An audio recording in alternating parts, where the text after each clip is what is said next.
Swayam Prabha. Digital India. Educated India.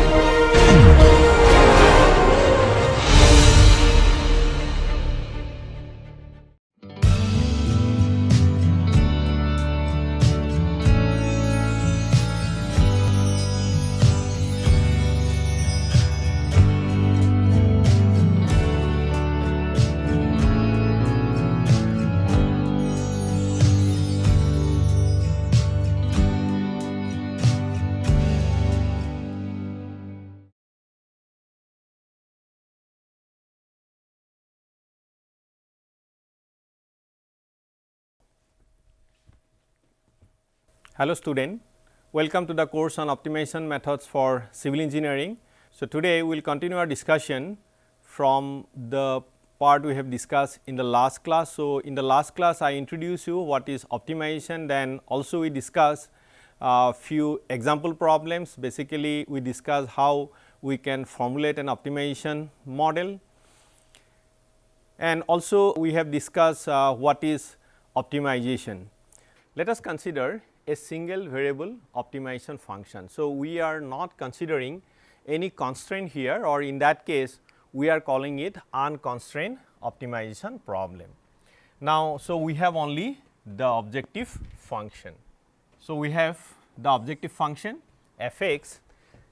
Now, this objective function can be a minimization function or a maximization function. So, here we do not have any constraint. So, therefore, this is an unconstrained optimization problem, and we are only considering one variable, that is single variable, and therefore, this is single variable optimization problem. Let us discuss what is stationary points. For a continuous and differentiable function f x. So, here f x is a continuous and differentiable function. A stationary point x star. So, x star. So, when the point is stationary, then we will denote it by x star. So, that means x star means it is a stationary point. A stationary point x star is a point at which the slope of the function is 0. Okay. That means the first derivative is 0 at x equal to x star. So, otherwise what I can say, that if first derivative is 0, that means slope of the function is 0 at x star. So, in that case x star is a stationary point. I hope this is clear. So, what is stationary point? The first derivative should be 0. That means slope of the function at that particular point is 0. So, in that case x star is a stationary point. Now, let us consider this particular function. So, here we have one point. So, this is a stationary point, that means the first derivative is 0 here. So, at this particular point the first derivative. So, this is a stationary point. So, I will write x star, and this is equal to 0, but this is also a minimum point. Why minimum? That if I go, so I am at x star right now. So, this is the point x star, this is the point x star. So, I am at x star. So, if I go slightly right hand side or left hand side, my function value will increase. That means, this is the minimum point of this particular function, and if you go slightly on the right hand side or left hand side. So, if you go on this direction or in this direction, the function value will increase. So, therefore, this particular point is a minimum point. Now, let us consider this particular function.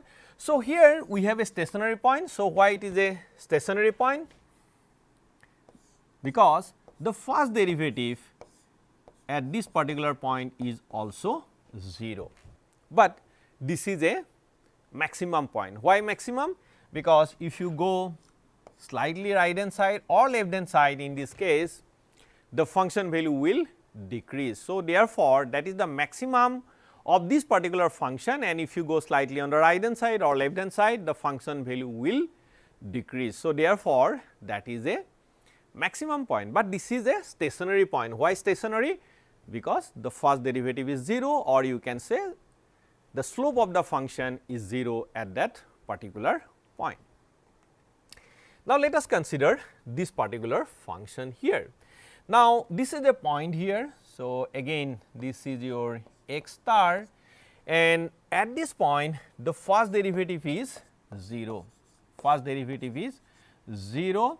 Therefore, this particular point is also a stationary point, slope of the function is 0 at this particular point. So, therefore, this is also a stationary point, but this is neither maximum point nor minimum point, because if you go in this case, if you go right hand side, the function value will decrease, and if you go left hand side, the function value will increase. So, therefore, this particular point is neither a minimum point nor a maximum point, but this is an inflection point, and we call it inflection, but this is also a stationary point.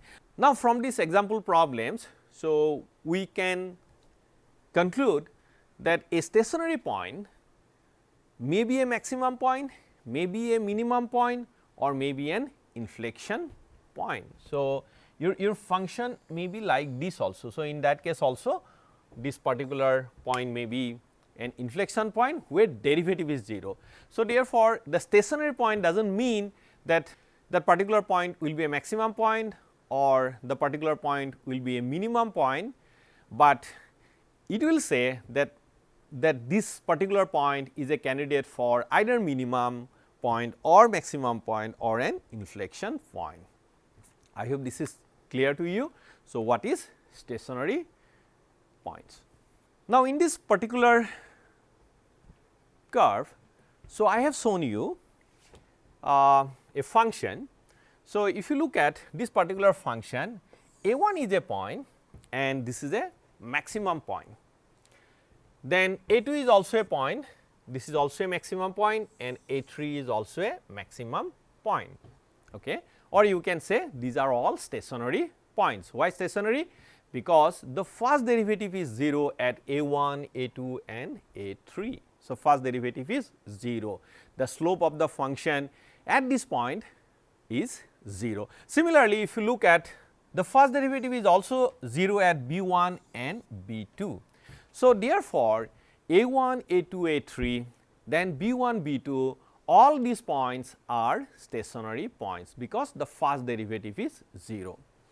Now, if you look at the point a1, a2 and a3, so here what is happening, if in case of a1, if you go slightly right hand side or left hand side, the function value will decrease. So, therefore, this is a maximum point. Similarly, a2 also, if you look at, if you go on the right hand side or if you go on the left hand side, the function value will decrease. So, therefore, this is also a maximum point.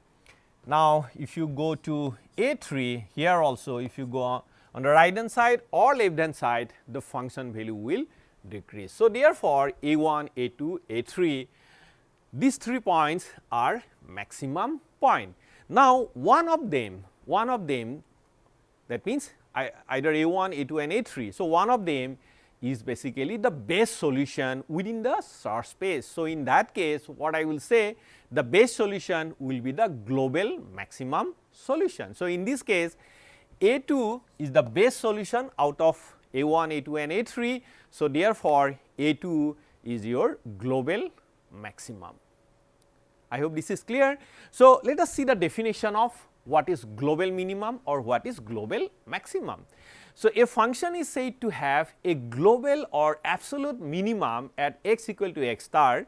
So, x star is a stationary point if the function value at x star is less than f of x for all x in the domain over which f of x is defined. So, here the f of x is defined between a and b, and within that domain that a2 is the best solution, and you can say that is the global maximum solution, or if I say in case of minimum. So, b1 and b2 are minimum point here, and b1 is the best solution, and therefore, you can say that b1 is the global minimum. So, similarly, I can define global maximum point and global minimum. So, global maximum is a function is said to have global or absolute maximum at x equal to x star if the function value at x star is greater than f of x for all x in the domain over which the fx is defined. So, if I look at this definition, what is global minimum and global maximum, global minimum and global maximum.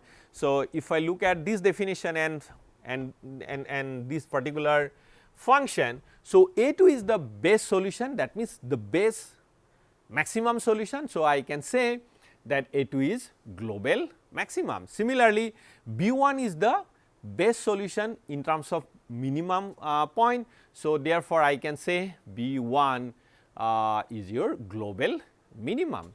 Now, A1, A2, A3 all are relative maxima, or you can say these are local optimal solutions. So, A1, A2, A3 are relative or local maxima, and similarly B1, B2 are also relative or local minima, but A2 is the global maximum solution and B1 is the global minimum solution. I hope the difference between local solution and global solution is clear to you. So, what we call it global solution, that is the base solution over which the function is defined in terms of either minimization problem or maximization problem. So, in this particular function B1 and A2 are the base solution. So, B1 is the global minima and A2 is the global maxima, and all other solutions are either local maximum solution or local minimum solutions. Now, I have shown here two different functions. The first function is f equal to twice x to the power 4 minus 7 x square minus half x plus 6, and if I plot this particular function between minus 1.5 and 1.5. Okay. So, within minus 1.5 and 1.5. So, you can see that this particular function has one stationary point somewhere here, another stationary point somewhere here, and another stationary point somewhere here. So, this particular function has two minimum points. So, two minimum. So, this is one minima, this is another minima, and it has one maximum point. So, if I say that if I compare these two minimum solutions, then one is the base solution. So, this is the base solution of this particular function. So, therefore, this is global minimum and other one is local minimum. Similarly, we have only one maximum solution, and therefore, you can say this is the local maximum point, or you can say because we have only one maximum. So, therefore, that is the global maximum point of this particular function. Or so, now if I look at this particular function, the second function, the function is f equal to sin x exp within bracket minus absolute value of x by 5, and we are defining this particular function between minus 3.2 pi and plus 3.2 pi. So, between minus 3.2 pi and plus 3.2 pi. So, you can see there are several stationary points. What is stationary point? The first derivative is 0. So, this is one stationary point, this is another stationary point, this is another stationary point, this is another stationary point, this is another stationary point, and this is also a stationary point. Why stationary? Because the first derivative is 0, the slope of the function at these points will be 0. So, therefore, they are stationary point.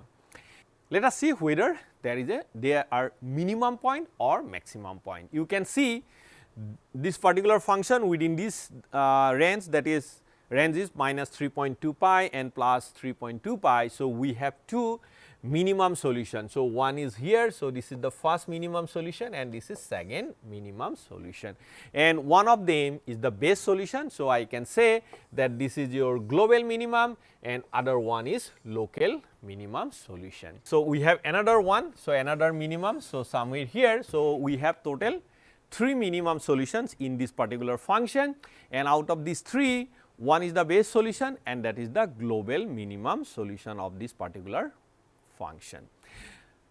And if I look at the maximum point, so we have 3 maximum points. So, this is number 1, this is number 2 and this is number 3. So, you can say all of them are relative maximum, and one of them is the base solution, and the base solution here is this one, and you can say that that is the global maximum solution of this particular function. So, we have 2 local maximum points and 1 global maximum. So, therefore, this is your global maximum point of this function and other 2 are local maximum point. Now, let us see this particular function. So, you can see that this particular function has 1, 2, 3, 4, 5 stationary points. So, why stationary points? Because the first derivative at this point is 0. So, first derivative is 0. So, therefore, these points are stationary point, and these points are maximum point, because if you go slightly right hand side or left hand side, the function value will decrease. So, therefore, this is a maximum point. Similarly, here also the function value will decrease if you go on the right hand side or left hand side. Similarly, here also, similarly here also, and similarly here also. So, therefore, all these 5 points are stationary point and they are also maximum point. So, you can say these are the maxima of this particular function. Now, if I compare these 5 solutions, so one of them is the base solution, and you can say this is the global maximum point, and other solutions are local or relative maximum points. Okay. So, other solutions are local solution, or you can say local optimal solution, local maximum solution or local maximum point, and one of them is the base solution, and I can say that is the global maximum of this particular function. Now, let us discuss what is the necessary condition for optimality. Suppose a function is given to you, then how you can actually tell whether whatever solution you are getting or a particular point is a minima, maxima or an inflection point, or whether it is a stationary point. Okay. So, we call it necessary condition for optimality. So, we will discuss here what is necessary and sufficient conditions for optimality. So, in this case, so I will take a function like this. So, this is a convex function. I will also discuss what is convex later on, but right now, so in this particular function we have only one optimal solution, or you can say one stationary point. Okay. So, now what is necessary condition? A function f x is defined, if function f x is defined in the interval a b, that means between a and suppose this is b, within a b, and has a relative minima at x equal to x star. Okay. So, this point is your x star. Okay. So, x equal to x star, where that x star is between a and b, and if the first derivative exists as a finite number at x equal to x star, then the first derivative is equal to 0. Okay. So, if this condition is satisfied, so I will say that the x equal to x star is a relative minima. Okay. So, now what is the necessary condition? A function f x is defined in the interval a x b and has a relative minimum at x equal to x star, where x star is between a and b, and if first derivative exists as a finite number at x equal to x star, then the first derivative should be 0. Okay, if it is a relative minima. Now, let us prove it. So, how we can prove it? That I can write that derivative at x star which is equal to limit h tends to 0. So, f of x star plus h minus f of x star divided by h. Okay. So, I have taken this particular point which is x star, and you take another point at a distance of h. Suppose this distance is h, maybe I can also take another point which is at a distance h. Okay. So, this distance is also h. So, now I can write, or I can take the derivative. So, derivative is equal to limit h tends to 0 f of x star plus h minus f of x star divided by h. Now, since x star is a relative minima. So, as already I said, or already in the definition itself we said that x star is a relative minimum. So, this is the point x star, and x star is a relative minima. If it is a relative minima, so therefore, f of x star should be less than f of x star plus h. So, what does it mean? That whatever function value here at f of x star plus h, that function value is more than f of x star if x star is a relative minimum. For all values of h sufficiently close to 0, okay, h tends to 0, then what will happen? Because this particular portion, okay, this particular portion is always positive, is not it? Because x star is a relative minimum. So, therefore, f of x star plus h minus f of x star is always positive. Okay. So, therefore, the sign of this one f of x star plus h minus f of x star divided by h will depend on whether h is positive or negative. Now, if h is positive, that means you are approaching x star from the right hand side. So, in that case this value will be greater than 0, and if h is negative, that means you are approaching from the left hand side. So, in that case this value will be less than 0. Okay. So, I hope this is clear, because f of x star plus h minus f of x star is always positive. So, the sign of this term will depend on whether h is positive or negative.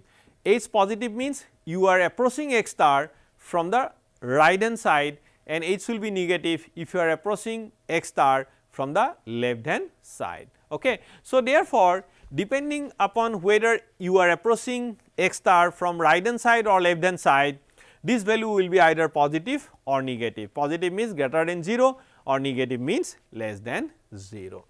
Okay. So, thus the derivative will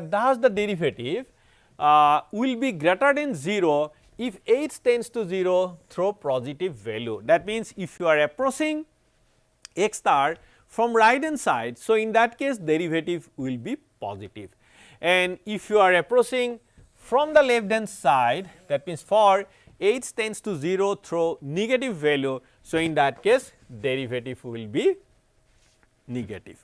Okay. So, I hope this is clear. So, what I am telling here, so if you are approaching from the right hand side, the derivative will be positive, and if you are approaching from the left hand side, the derivative will be negative. Okay.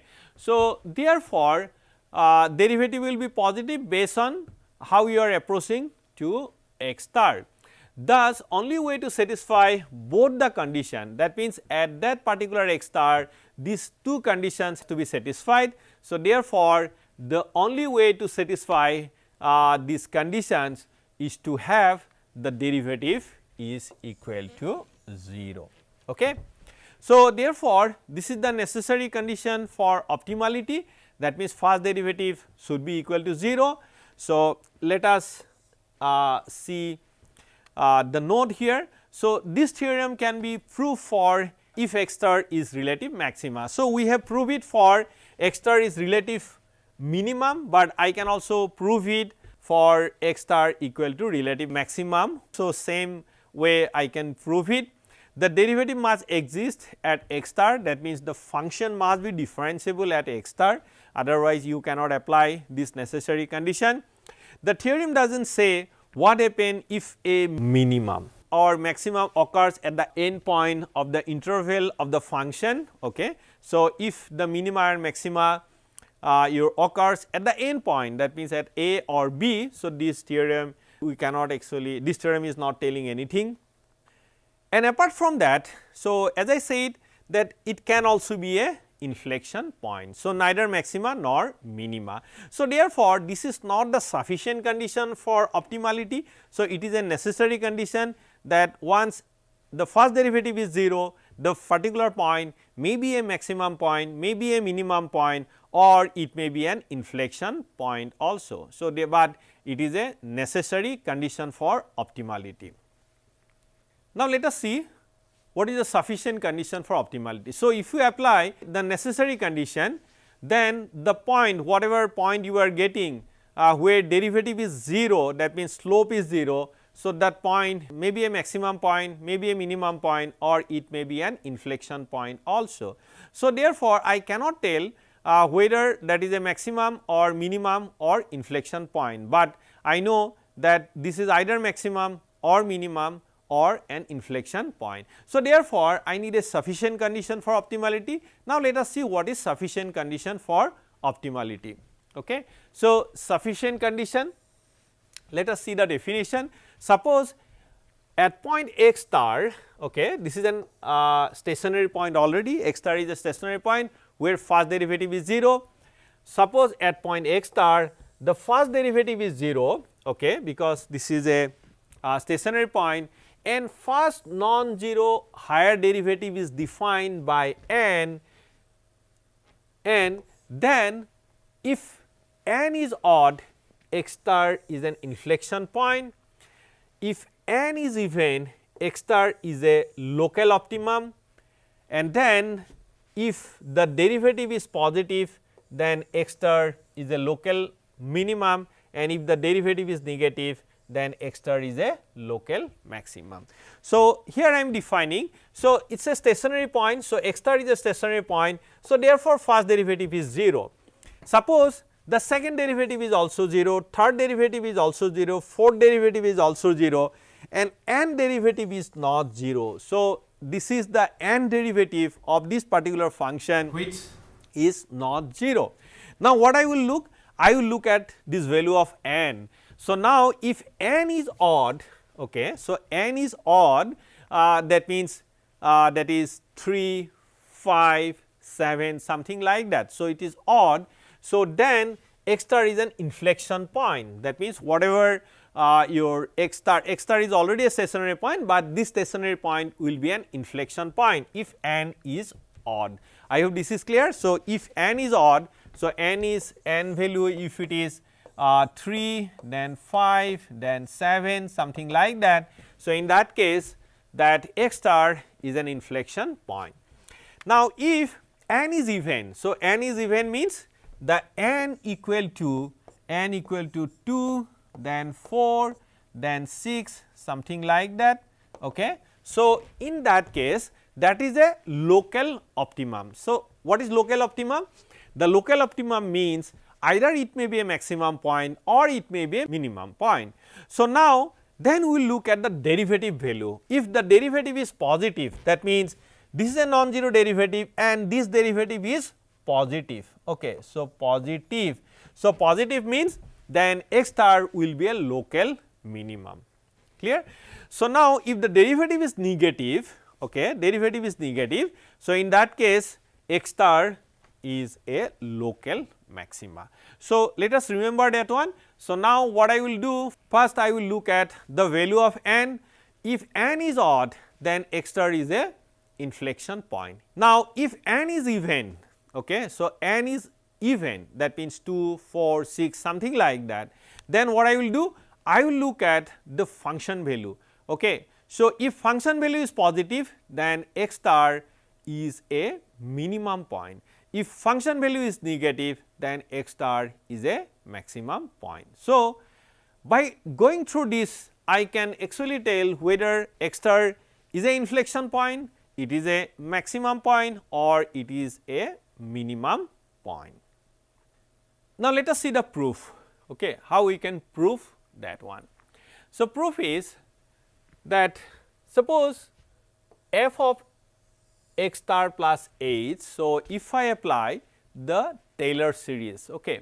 So, I can write f of x star plus h, which is equal to f of x star plus h f dash x star plus h square by factorial to second derivative x star and then plus. So, I can go up to this is h n minus 1 divided by factorial n minus 1 f to the power n minus 1 x star and this is h to the power n by factorial n f to the power n x star, that is the nth derivative. Okay.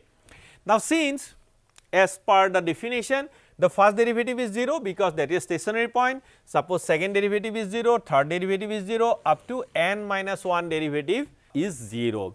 So, here the first derivative is 0. So, therefore, this will be 0, this will second derivative is 0 and n minus 1 derivative is also 0. So, therefore, I can write that f of x star plus h, f of x star plus h minus f of x star which is equal to h to the power n divided by factorial n, that n derivative at x star.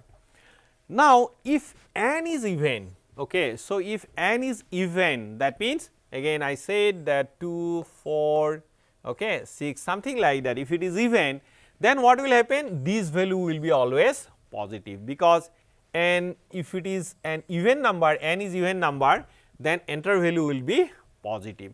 So, therefore, if the n derivative is positive, okay, so what does it mean? If this is positive, that means the right hand side is positive. So, in that case what will happen, f of x star plus h minus f of x star is positive. Okay. So, what does it mean?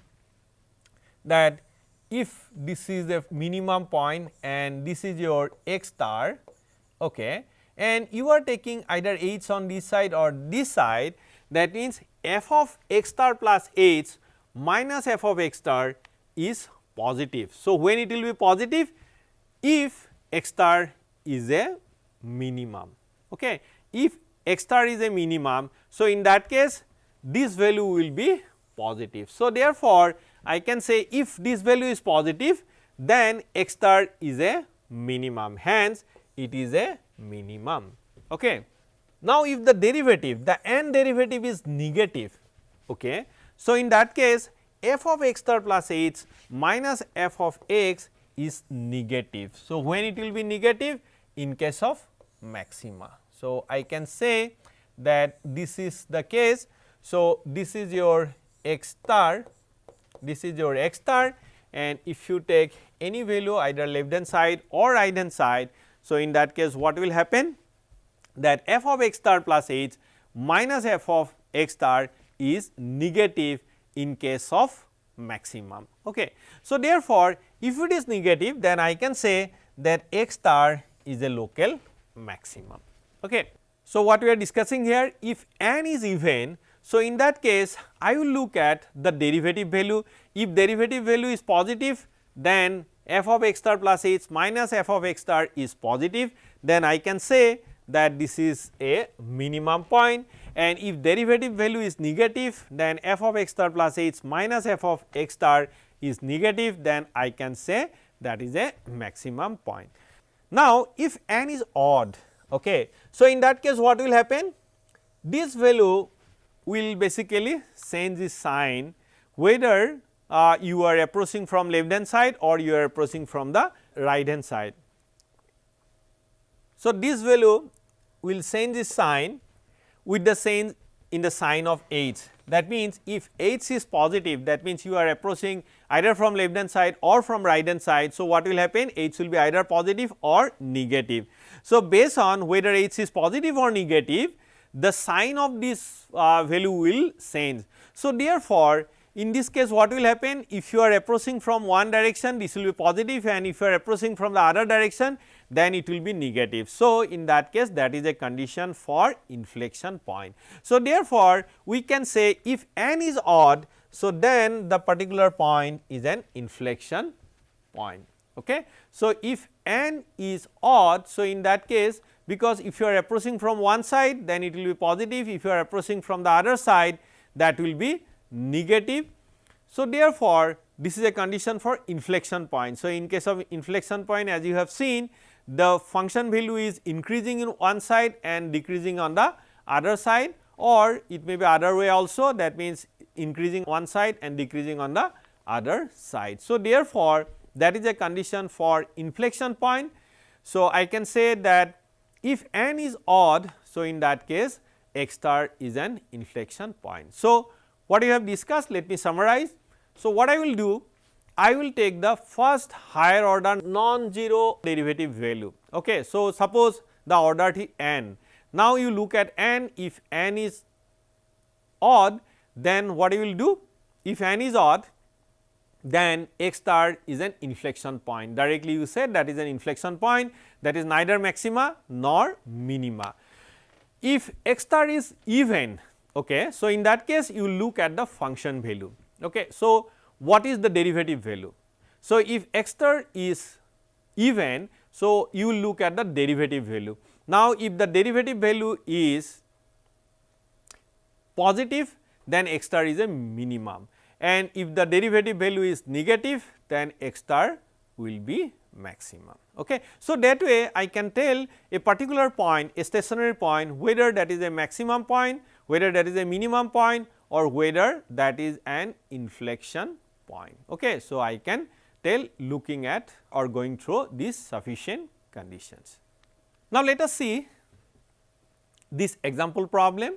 So, I would like to solve this problem and find out the stationary point, and also I would like to find out whether the stationary points are a maximum point, minimum point, or an inflection point. So, what I will do, suppose for this particular function f of x equal to x cube minus 10 x minus 2 x square minus 10. For this function, what I will do, first I will apply the necessary condition. What is necessary condition?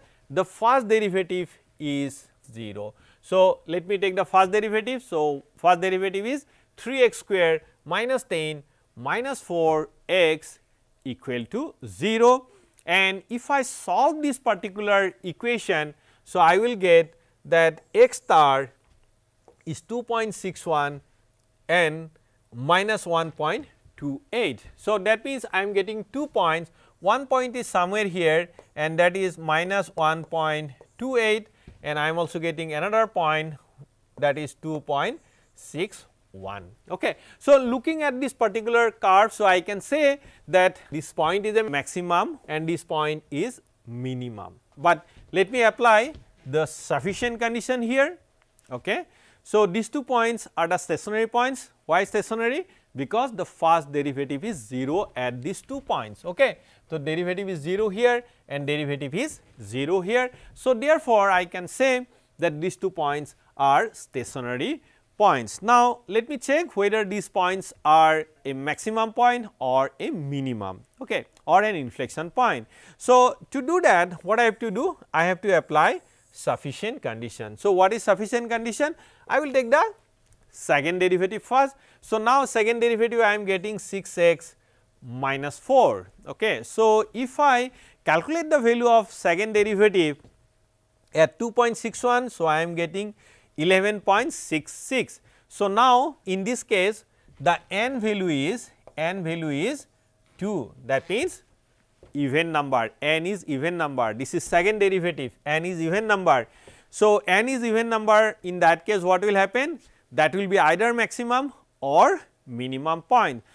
Now, let us look at the derivative value. Now, derivative value is 11.66 and which is positive, and therefore, that x star equal to 2.61 is a minimum, okay, minimum point, that is 2.61. Here the second derivative value is positive. Okay. So, therefore, is positive. So, and n is even because the second derivative. So, therefore, x star equal to 2.6 is a minimum point. Now, let us look at the other point, that is x star equal to minus 1.28. So, here the derivative value is minus 11.68, that means negative, and n is even and the derivative value is negative. So, therefore, this is a maximum point. Okay. So, that way by applying necessary condition and sufficient condition, so I can find out the stationary points, all the stationary points, and also I can tell that a particular stationary point is a minimum or maximum point or an inflection point. So, what I have to do? I have to apply the sufficient condition. So far we have discussed the necessary and sufficient conditions for optimality in case of single variable optimization problem. So, we have only discussed the single variable optimization problem, but what is the necessary and sufficient conditions for optimality in case of multivariable optimization problem. So, let us discuss that one. Let us define a multivariable function, that means I would like to find the minimum of this particular function f x. So, where x equal to x 1, x 2, x 3. So, it has n variables. So, necessary condition for optimality is if f x has an extreme points, that is maximum or minimum at x equal to x star, and in this case x is a vector, okay. And if the first partial derivative of f x is exist at x star, then the partial derivative of f with respect to x 1, x 2, x n should be equal to 0. That means, partial derivative with respect to the variable, suppose we have two variables, then in that case del f by del x 1, del f by del x 2 should be equal to 0. So, we have n variable. So, in that case del f by del x 1, del f by del x 2, then del f by del x n up to del f by del x n should be equal to 0. So, that is the necessary condition. By applying that, so I can find out the stationary points, that means whatever x star I am getting. So, that x star may be a maximum point or minimum point or an inflection point. So, we have to apply the sufficient condition for optimality. The sufficient condition for stationary point x star to be an extreme point. Extreme point means either it is a maximum point or minimum point or an inflection point. To be an extreme point is that the matrix of second partial derivative of f x evaluated at x star is positive definite. Okay. So, when x star is relative minima. So, whatever the matrix I am getting. So, the matrix of second partial derivative of f x evaluated at x, if it is positive definite, then x star is a relative maxima. If it is negative definite, then x star is a relative maxima. Neither positive nor negative definite matrix, then x star is neither minima nor maxima, then in that case that is a saddle point. Okay. So, in this case what you have to do? We have to take the second derivative, second partial derivative of f x. So, I will get a matrix. Now, what I will do? I will evaluate that matrix at x equal to x star. If the matrix is positive definite, then x star is a minimum point. If the matrix is negative definite, the point is a maximum point. If the matrix is neither positive nor negative, so in that case that x star is neither maxima nor minima, it is a saddle point. Now, let us prove that one. So, we can apply the Taylor series. So, in this case I have considered two variable function. So, I can write f of x plus delta x, y plus delta y. So, I can write it f of x y plus delta x del f by del x plus delta y del f by delta y, then 1 by factorial 2 within bracket del x square, then del square f by del x square plus twice delta x delta y del square f by del x del y plus delta y square del square f by delta y square. So, I am not considering the higher order derivative. Okay. So, if I write in matrix form, so I can write it something like that. So, f of x y, then del x del y, then del f by del x and del f by del y. So, I can write, and I am getting this particular matrix, and this matrix is known as Hessian matrix. Okay. So, now I can write it something like that in matrix form, that this is f of x star, then H transpose, then del f at x star, and 1 by factorial to H T H H. Okay. So, in that case, if I write it something like that, that x star is a stationary point, x star is a stationary point. So, therefore, this term will be equal to 0. Okay. So, in that case, what I can write, that f of x star plus h minus f of x star, which is equal to 1 by factorial to H T H H. Okay. Now, depending upon what is this value, whether this value is positive or negative. So, if it is positive, then what will happen? If it is positive, then f of x star plus h minus f of x star is positive. In that case, x star will be minimum. And if this is negative, okay, so if this is negative, so in that case x star will be maximum. So, now question is that whether this right hand side is positive or negative. Okay. So, now x star will be minimum if this term H transpose H H is positive, and x will be maximum if H transpose H H will be negative. Okay. So, now this term H transpose H H will be positive if H is a positive definite matrix. Okay. So, I can check actually whether H is a positive definite matrix or negative definite matrix, and if this term will be negative if H is a negative definite matrix. So, what you have to do basically, you have to look at this particular Hessian matrix. If the Hessian matrix is positive definite, so in that case that will be a minimum point, and if Hessian matrix is negative definite matrix, so in that case that is a maximum point. If the Hessian matrix is neither positive nor negative, in that case the x star will be neither maximum nor minimum point. So, a matrix H will be positive definite matrix, that means how we can check whether the Hessian matrix will be a positive definite matrix or not. So, a matrix H will be positive definite if all the eigenvalues are positive. So, what I can do? I can calculate all the eigenvalues of this particular matrix. If all the eigenvalues are positive, so in that case I can say that H is a positive definite matrix.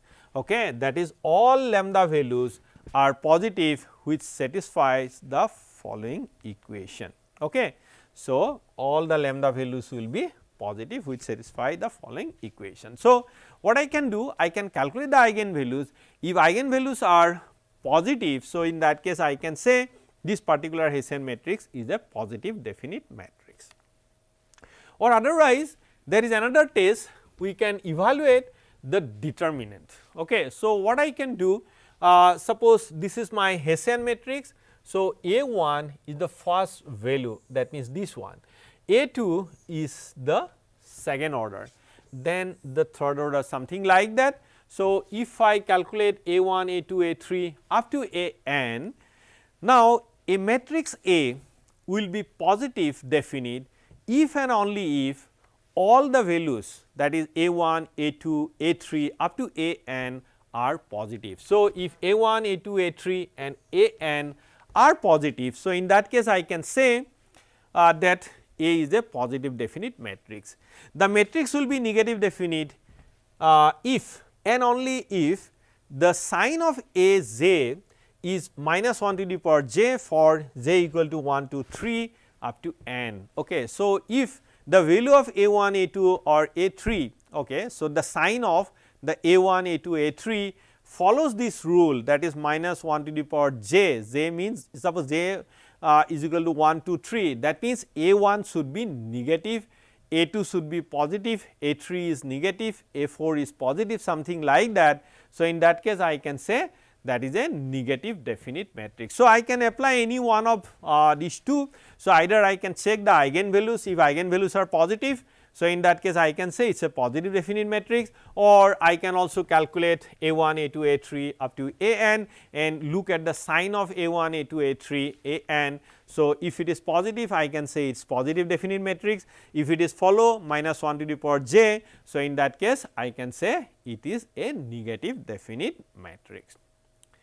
So, let us see an example problem. So, I would like to solve a simple example problem that f of x1 and x2, so two variable problem, and that is x1 minus 10 whole square plus x2 minus 10 whole square. So, solution of this particular problem is known to me, the solution is 10 and 10. So, I have plotted. So, this is the solution and this is the x star value. So, x star value is 10 10. I have also shown the surface plot of this particular function. So, let us apply the necessary condition. So, what necessary condition will give? Necessary condition will give me the stationary points. Okay. So, necessary conditions are del f by del x1, that means the partial derivative with respect to x1 and with respect to x2 should be equal to 0. So, if I take the derivative of this particular function, then with respect to x I will get twice x1 minus 10 equal to 0, and if I solve it then I will be getting x1 equal to 10, and similarly if I take the derivative with respect to x2. So, in that case I am getting x2 equal to 10. So, therefore, x star is the stationary point, that is 10 and 10. Okay. So, this is the solution of this particular problem, that is 10 and 10. Now, question is that I know in this case this is a minimum point, but let us see by applying the sufficient condition for optimality. So, in this case the Hessian matrix should be a positive definite matrix. Okay. So, let us apply the sufficient condition. The Hessian matrix is del square f by del x square, del square f by del x del y. So, in this case x1 and x2. So, I have written del x del y, and similarly this is del square f by del x del y and del square f by del y square. So, if I do that, if I take the derivative of this one, so finally I am getting 2 0 0 2. So, this is the Hessian matrix. Now, I have to check whether this Hessian matrix is positive definite or negative definite. So, what I have to do basically, so I have to check whether this Hessian matrix, that is 2 0 0 2, is a positive definite matrix or a negative definite matrix, or neither positive nor negative. So, in this case I know this is a minimum point. So, therefore, the matrix should be a positive definite matrix. Okay. So, let us see, I can calculate the eigenvalues. So, if I calculate the eigenvalues, so eigenvalues of this Hessian matrix 2 and 2, that means both are positive. So, therefore, the Hessian matrix is a positive definite matrix and x star is a relative minimum. Okay. So, I have calculated here the eigenvalues. So, eigenvalues are 2, positive 2 and positive 2. So, therefore, this matrix is a positive definite matrix, and therefore, x star is a relative minimum. Similarly, I can also calculate what is A1. So, A1 equal to 2, and in this case A2 equal to 4, and both are positive. So, if both are positive, A1 A2 are positive. So, in that case the matrix is a positive definite matrix, and therefore, the Hessian matrix is a positive definite matrix. So, therefore, I can say that x star is a relative minima. So, I have also shown you the contour map here. So, you can see from the contour map also this is a minimum point. So, just I have shown you using the Hessian matrix also. The Hessian matrix is also a positive definite matrix, and therefore, x star is a relative minima. Okay. So, that is all for today. So, we have discussed the necessary condition for optimality in case of single variable optimization function, and we have also discussed the necessary and sufficient conditions for optimality in case of multivariable problem. Thank you.